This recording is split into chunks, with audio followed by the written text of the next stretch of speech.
Welcome back. I'm Kim Bailey. She's Fulyana Osborne, and this is Inside Exec.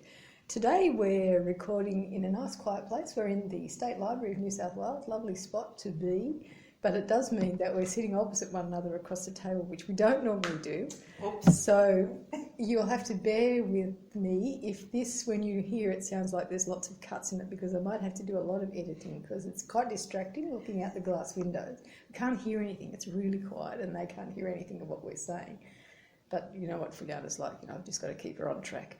She said to me before we started recording, she said, I don't know what I'm going to say today. And I thought, well, when was that ever stopped you? But we might get on to the actual topic. Today we're going to talk about the interview process and interviews generally. And we're going to look at it from both sides of the table. So it's probably good that we're sitting this way. We have both had a lot of experience in interviewing people. We have had probably a bit less experience in being interviewed, although we have both been interviewed quite extensively, both for jobs and for other activities. And so that might be something interesting that we can talk about, as well as why do we look at a job interview being different to an interview about a project. If we're talking to the media or we're talking to a client group or another team leader or another organisation. And I know from the public speaking side of things, I actually don't look at it as any different. I consider all of those activities to be public speaking activities, and you need to prepare for them. But that's a whole other topic that we're going to talk about at some later stage, when I'm going to talk about opportunities for public speaking and for presentations and what you need to do and how you need to focus. So today we're going to get back to the topic eventually, when she stops talking, about interviews. Okay, well, I think we're going to talk about the job interviewing situation, and really there's many articles about it by people as well, so I'm not going to go into the general. I'm going to talk about the essence behind the interviewing process and the focus by both the interviewer or the interviewing committee and the interviewee. So if I start off with the people interviewing, they're obviously trying to attract the right person to the organisation. And I think that's really important to think about the total hire and not specific, not to talk about, I need this person to fill in this position. That in itself is not enough, because it can lead to maybe not the right hire. If you're talking about getting someone to do a task, that might be a contract, a specific hiring with a specific technical skill or a need for a short period of time. If you're looking for someone to work on projects for the organisation long term, or to join the organisation as a potential retention issue where you want to keep that person and make them part of the organisation, then the cultural fit is very important. I think by the time you get to interview, you've gone through a fairly extensive process, and that process can be the filter.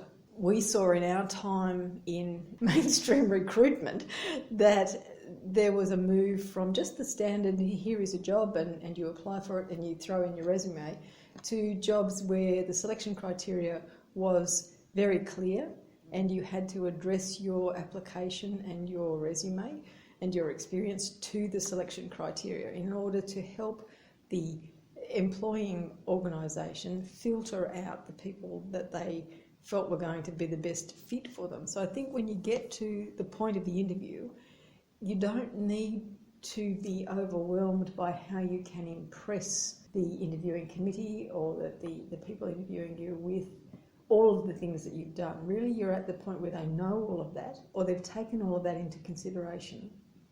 And you're at a point where you need to be in the moment and listening to what they're asking you, and not have the rote answers that you think they want to hear. This is the topic that we really need to explore quite extensively, because if you start saying the things that you think they need to hear and they're not related to what you do or how you work or how you think, then it's not the right fit. You're not going to be happy. They're not going to be happy. But let's look at it from your point of view. First of all, you're not going to be happy. And really, you're seeking a position for a whole range of reasons. So think about, you really should have a list of the reasons that you're looking at that position. and the things that you think it will give you. And if that hasn't been clear to you before you get to the interview, they're the things that you ask at the interview to make sure that you are on the right path. And further down the track in this discussion, we'll probably talk about what you do if you feel during the interview that it's not the right place. You know, do you pursue it and hope that you get it, or hope that you don't get it? But we'll talk about that a little bit later. So let's be at the beginning, where we've been through the process, we've been shortlisted. So it's been an extensive, these days they are quite extensive, pre-interview activities. So we've done all of that. And we still feel like, yes, it seems like it's the right sort of a job, and you've been shortlisted for interview. What do we do next? I want to talk about respect, both parties respect. I often hear either companies or individuals saying this is a horrible experience. Now, I think we need to show respect both ways. So somebody went to the trouble of applying for a job that you advertised. If you're a panel or a member of a panel, give that person the right and the courtesy to have understood and have questions to ask them. Be on time.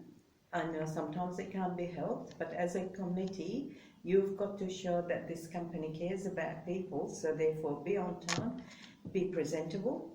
I really don't mind what industry you're in. It might be very casual startup with young dynamic people, that's fine, but this is an interview, so make the effort, because I'm going to say exactly the same thing to the person applying. Show respect the other way.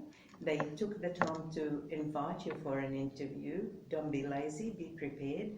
Understand what that company is. There's plenty of public material these days. There's people work there, so you can reach out, find out, turn up on time and be dressed appropriately for an interview. Again, some of you might think, oh yeah, well in your day, Fulyana, and that's old-fashioned. I don't. I'm not telling you what to wear. I'm just saying be appropriately presentable and respectful for the environment that you're going, which is a job interview. It's a formal process. It's business as business. Yes. You are presenting yourself as someone who's going to be an addition, a positive influence on this particular organisation. And if you're not dressed appropriately to reinforce that message, then the first 90 seconds, regardless of how much we train ourselves, the first 90 seconds is when we judge people. Yes. And so you need to know that that first 90 seconds is going to help what you want to sell of yourself or what you want to present of yourself. There's many things that you can bring to the interview with you in your mind and be prepared. The most important one for me is to come saying is, what is your elevator pitch? Have that or your logo. In this case, it's something you're communicating is this, why you and why you for this job and why you for this organisation. That's a no-brainer. Have that done in a way that is truly reflective of you and truly communicated, easily understood, so very plain. The other one is come with examples. We all heard the term behavioural event type interviews. People want to know about... Have we? Oops. I've been out of it too long. Anybody can ask a question and anybody can answer it. But when they say, tell me about a time when you were, give me an example of, well, don't get flustered because you think, well, I've been working for, so many years and there's about 100. Well, that's going to be asked on those lines. So have some in your filing cabinet, in your head, where you can say, all right, this is about teamwork. I would have those 3 examples in my head, and depending how the interview goes, which one I'll drag out. If it's about leadership, if it's about dealing with conflict, if it's about the unknown, a surprise situation where you're in a situation where things are heated up, how do you de-escalate, how do you keep calm, how do you come up with solutions? Have examples where you were at meetings that happened without betraying confidentiality, you can communicate it. And as a panel, you will always want to know in real life how the person is. So that's why you do it that way. And that's why you do that when you ask references later on. You don't just say, what's he or she like? You say, can you give me an example where he didn't agree with you as the manager, and how did he handle it, or how did she handle it, that sort of thing. So again, being prepared, it is one of the things that is important with having things at hand, so that you're not sitting there getting flustered. Take your time to think, of course. Nobody's going to say, immediately. But it's better if you're prepared, because you feel calmer and you feel done your best example here. And be positive on both sides of the table. Be positive without being aggressive or assertive, but just be positive. And if that means, I know that it's a nervous time for most people because they're on show. So you need to have a routine that gives you a positive frame of mind. And I'm not talking about going in and smiling and cheering, but about having your mindset so that you are in a positive frame of mind, so that you are empowered. Because if you're not positive, then you're not empowered and you won't present yourself the best way possible. Another angle is not to bring baggage with you both ways. So nowadays, we do know that it takes a while to get a job, because it depends on the market, and the market can be really tough, and people, fantastic people are out there competing for the same job.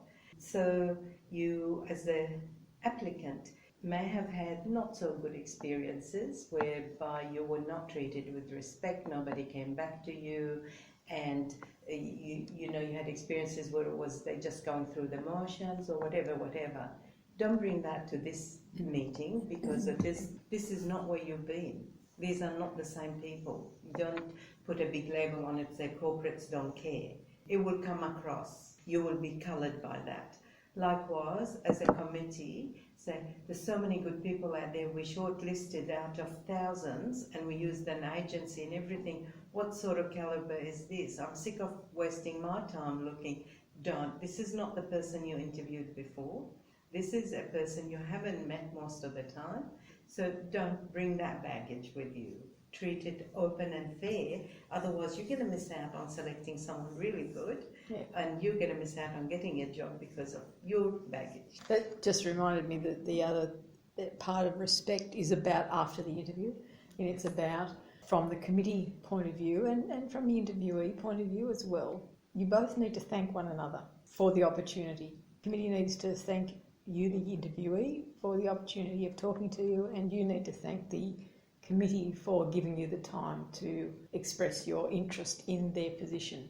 It doesn't need to be a big email. It doesn't need to be a major event. It just needs to be an acknowledgement that both parties spent time and both parties had an opportunity, and they should appreciate that opportunity.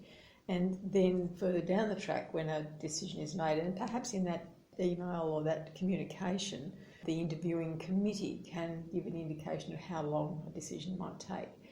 And in the event that nobody wants to give bad news, no one wants to say, no, we're not going to do this, we're not going to go any further, it wasn't you, whatever else it is. No one wants to give the bad news, but you've got to have some sort of template ready so that you don't have to think about it as an interviewer, and you just send it out.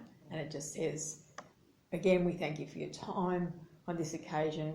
We have whatever, or that you were unsuccessful. Just make it simple. And please, don't put at the end of it, where even though you weren't successful this time, can we keep your details on record? Because from the receiving person's point of view, they don't see it. They don't read it. They don't think it's genuine. So don't ask. If you want to keep their details, there is nothing to stop you within your own regulations to keep that information. It's personal information. You've got to keep it on file for X amount of years. You can recontact them at some later date if you need to and say, are you interested in this, or we thought you might be suitable for this. They'll certainly say no, but don't rub salt into the wound when you're giving bad information by saying, we still want to keep you on board, because what does that mean? And this is my principle for either side of the table, is put yourself in the other shoes. And if you put yourself in the other shoes, would you like to get it? Would you really believe that was going to be the case? And if not, then don't put it in your communication. I also believe that it's your brand's image as an organisation. Whatever you do and however you handle it, it is about your brand. So that person may or may not get the job, but if whatever that person goes around thinking about your performance as an organisation rather than just individuals interviewing, and how they communicate that. I went for an interview, and what? Depends what they say after that. That's key, because if you're saying we, care about people, we want to hire the best, we go out of grow careers, whatever, that'll all be nonsense if you treated someone with disrespect, if you gave them a nonsense reply, a letter to say sorry and give them the sort of things that Kim was talking about. But if you can personalize it, I know it's a lot of ask, but it's a good investment, your reputation and your image and your company's image, to give them some feedback about, if possible, about why and what could they do differently or better. It might be about the interview itself, that's only one part of the process, we know that. It might be about the skill set, but exactly what, and whatever it is, if you can give them feedback, that's only going to make them better for them. It's better for them to learn from it, but also for you, because two things. One is that person might be exactly what you need next time, and you want them to be one of the people that apply. Two, you mightn't even be in that organisation yourself and you're someone else. Your life will cross paths again, and you want to know you've done the right thing. We're running a little bit out of time because we've talked quite extensively. It's probably a subject that we haven't touched on, so we might have to revisit it a few times. But the underriding principle that I talked about, where you put yourself both sides of the situation, I want to talk a little bit about the interview process these days that I'm hearing about, in that unusual questions are being asked, questions that are not to do with the job, not to do with work, not to do with your background, your experience, your knowledge, all of those sorts of things. And things like, I know that I think I might have mentioned it in a previous podcast, that I had someone tell me that they went to an interview or a discussion, it was, for a CEO position, and they were asked to tell a joke. How relevant is that? Well, I wonder why. I wonder what the thinking was behind it. Was it to see how well they think on their feet? Was it to see whether, perhaps in the interviewing panel's idea, it was to throw something unusual, something out of left field at them to see how they reacted? Maybe it was to see whether there was some underlying character that they weren't seeing at the interview, that they perhaps had an inkling of, that they had heard about, whatever else it was. Or perhaps it was, and this is the person's concern, was that perhaps they had gone to their Facebook page and seen what they talk about on their Facebook page and were a bit concerned about the style of the style of, lack of, whether they were seeing all of the person that was being presented to them. And he said that on the spur of the moment he couldn't think of anything, and that had he been in that position again, he thought it was a good question. On reflection, he thought it was a good question because it put him on the spot, it made him think, it made him wonder all of these things, and to a point be concerned about the image that he was presenting that people could access without talking to him, which was the social media sort of things. And so he tidied that up, so it was a good thing that it happened. But he felt that it was probably something that he would use in interviews because of all the reactions that he had. But he couldn't think of a joke. And so he said to them, that's a very unusual question, and I am lost for words, and I'm not usually one who is lost for words, but I am lost for words on this occasion because I can't really think of a joke that I could relay to you that I would be able to do justice. And so in his answer and in thinking on his feet and in saying that sort of thing, it was all about, he was saying no, he couldn't. He wasn't just going to think of something. So that told them something about his thought process. He told them why. He related it to him. He didn't try and bring it down to a level of, you probably wouldn't like my jokes. Or, he didn't make it too close. He still maintained a distance. Right. And so I felt that was probably a very good way of resolving it. And in fact, he did get offered the job. He didn't take it, but he did get offered the job. And I thought that also was a very good resolution that he didn't feel like on one thing he had fallen down in the interview process. The only thing I would add to that is that if I was on the panel, and because of all those, why did they ask that question, and there's so many, I would have no problem if they asked me about a joke, and I don't know how I would handle it. Nobody jokes. But I might handle it the same as this other person. But what I would have really liked is at the end of that is for them to say, now we asked this question because that will give me learning as well. Again, if you're on interviewing panels, make sure that you discuss with the rest of the panel what questions you're going to ask. I know that when I was very involved in the interview process, we used to have set questions that we asked everybody, and no one could stray from those. You couldn't try and find out a little bit more information if the answer wasn't what you wanted. It was just, these are the questions we asked, so that we asked the same of everybody. I was on other panels where each was just given one of the selection criteria and they could ask their own questions and they could be different each time. So you need, as an interviewing panel, to talk about how the interview is going to run, who's going to ask which questions, and how you're going to handle dissent amongst the committee when you're not comfortable with the way the interview is going, all those sorts of things. One of the things that we did touch on briefly at the beginning was about what to do when you feel, either as the committee or as the interviewee, that it's not going well, or that you're not the right fit. Do you cut it short? Do you say, well, this is just not working for either of us, we better just not waste one another's time? What do we do? That's one approach. But the other approach is right through that, if I'm the person being interviewed and I realise that there must be something drastic because I would have done my homework.